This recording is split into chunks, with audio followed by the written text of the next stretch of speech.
how did we get here? Because this isn't what I studied, so I have nothing to fall back on. Yeah. And that was a really scary place in one's early 20s to go, this war is nothing like what I studied. We're watching it on CNN. And we're watching it in the bar. And I sort of went, you can't watch war in a bar. Like, people, you don't do that. People are dying. You can't, this isn't what it's about. And then I had to grow up and realize that it's about a lot of other things. And that was that was how I came to have to grow through it and come through it and make decisions about it. And I think it politicized me. Yeah. I think I was very level-headed both then and now to know that Iraq and its regime, and Saddam in particular, but a lot of its history was not good. It was very bloody. But I also was intelligent, I think, enough to balance that against, well, does that mean you fight that country or not, or what are the issues really at stake? And I think that as an artist, it became very clear to me that I was on the side of the human being in that. And if our policies as an American, which I was very proud to be, were not helping human beings around the world, then what are we really up to here? Mm-hmm. So I think I spent a decade from that point becoming educated about Iraq, so that I really knew what was going on. So when you say becoming educated, you mean just reading about it, listening, and talking to every Iraqi I could get back. I mean, I was fairly interested in the country anyway, from being 4 years old. Yeah. So if I met an Iraqi, it's, oh, well, what part of, where are you from, and what's your life, was it like, or, and just any cultural tidbits that I find interesting, the way you feel that when you travel anywhere, you're excited to know, But I think that beyond that, I was very curious to hear many different points of view about the history of the country, and the history of the politics of the country, and the history of that as it relates to the West. So all of this is in the 10 years prior to you going in 1993? No, this is between the first Gulf War. Yeah. And around the time I thought to pick up a pen to write anything. Okay. I wasn't thinking in that time frame, I'm going to write something. It was just it was a decade of I need knowledge, because this war has happened. But shortly after the war, it was sanctions. So it's not like the war happened and it got better, or the country was still off limits for me, and I felt really bad about that. My family was still off limits to me, and I suppose in some deep way I wanted to either fix that or work around it or something. So this information that I was gathering was to really understand what was at stake in this country. So when you first picked up pen to start to write, had you gone back to visit the country at that time? Beyond your 4-year-old? No, yeah. 1993, when I was shortly after undergrad, was when I visited, and my first writing was in 98. But my serious writing was in 2000. 2001. Can you talk a little bit about in your visit, you went to an art museum, and can you talk about painting and what you saw and who influenced you? Yeah, I mean, in context, I had been, after my undergrad, I moved to England because I could get a work permit, and I just wanted to have a study, work abroad. So I had been in Europe for about a year, and had saved what I made working in England and traveled all around Europe. So I had been to lots of art museums, lots of cultural, I'd been in hot pursuit of everything I could get my hands on.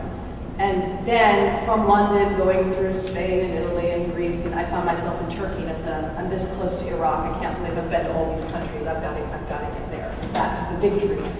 So I went to Jordan, spent some time in Jordan there, and then went into Iraq. So by the time I got to this art museum, I sort of felt like I'd been traveling for a year, seeing art museums and seeing different cultural places. So I really had some context to compare it to. I had, just been to the Acropolis and just been to, So it was startling to me to both see ancient sites in Iraq, to be seeing street life in Iraq, to be seeing family and culture in Iraq, and then to go into a modern art museum.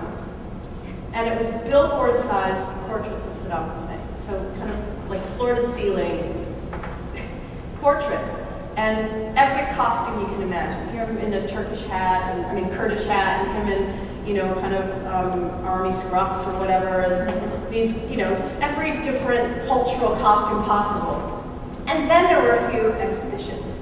And one of them was this female artist painting nudes, female nudes, entwined with trees. So they were very beautiful, they were very tastefully done, but they carried a lot of emotion, and they carried a lot of female emotion. And I think I was both so surprised that it was there next to these portraits of Saddam Hussein. But I was also surprised to find that they captured an emotion that I had been feeling but had never been able to articulate.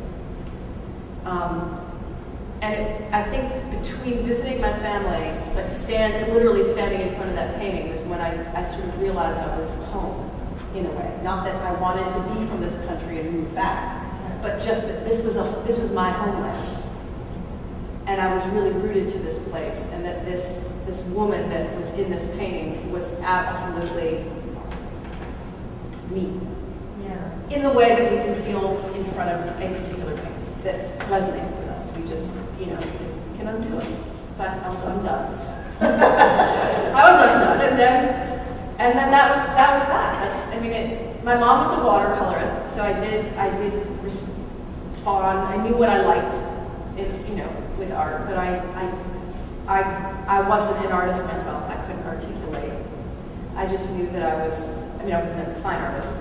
I just knew that I was really moved, and that just lived with me, kind of in the very back of my brain, and my emotions. So, in moving then from that obviously very compelling experience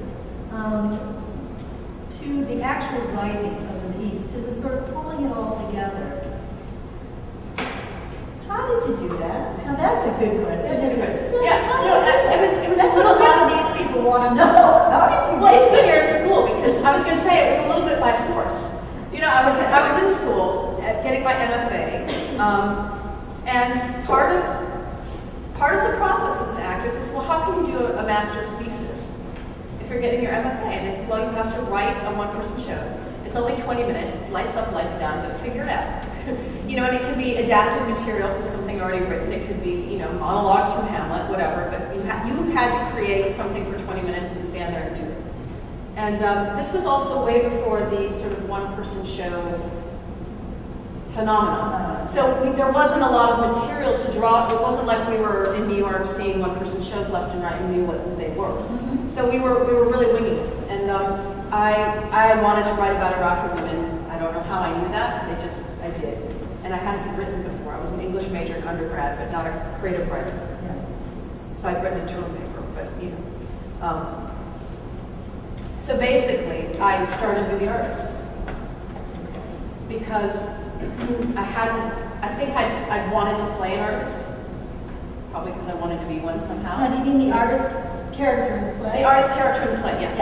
So I just started with, what if there's this woman? And then I was like, oh, what if there's this woman that's painting these nudes entwined with trees? And then I realized that it wasn't like I started with the memory. Yeah. The memory came to me while I was in the process of, oh, clearly that's. And then I was looking all around for the one photo I had taken in the art museum.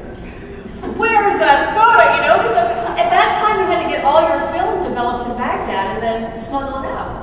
So it wasn't like I came back with here's my stack of really groovy photos. It was like you had your film developed there on really, really crap. It's all dark and terrible, and that's all you got. You got to, if you snuff that out, that was what you. So I had this really terrible picture. I was like, look, and I started